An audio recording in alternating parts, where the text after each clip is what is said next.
का कुछ तुम लिहाज तो करो, अभी हो तुम कुंवारी थोड़ा लाज तो करो।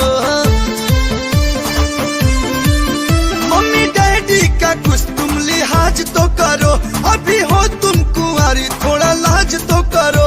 ऐसे बॉडी को जब तुम उघार दोगी सारे लड़कों को तुम तो बिगाड़ दोगी।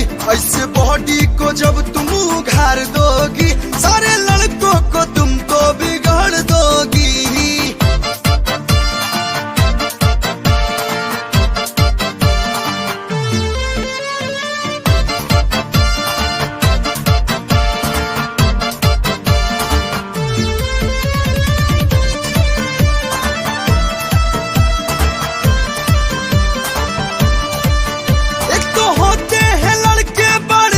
चले ऊपर से पड़ जाती हो तुम गहले,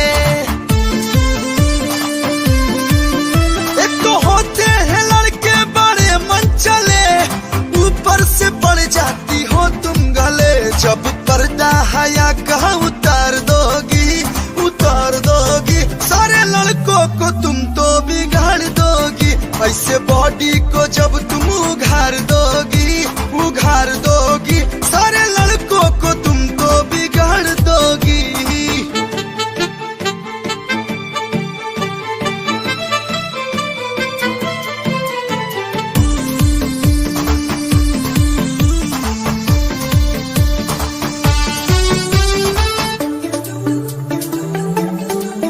तेरे नखरे याद आए झेल जाते हैं हम, खेल करती हो तुम जेल जाते हैं हम। तेरे नखरे याद आए झेल जाते हैं हम, खेल करती हो तुम जेल जाते हैं हम। बेहिचक जो किसी को आंख मार दोगी सारे लड़कों को तुम तो बिगाड़ दोगी। ऐसे बॉडी को जब तुम उघार दोगी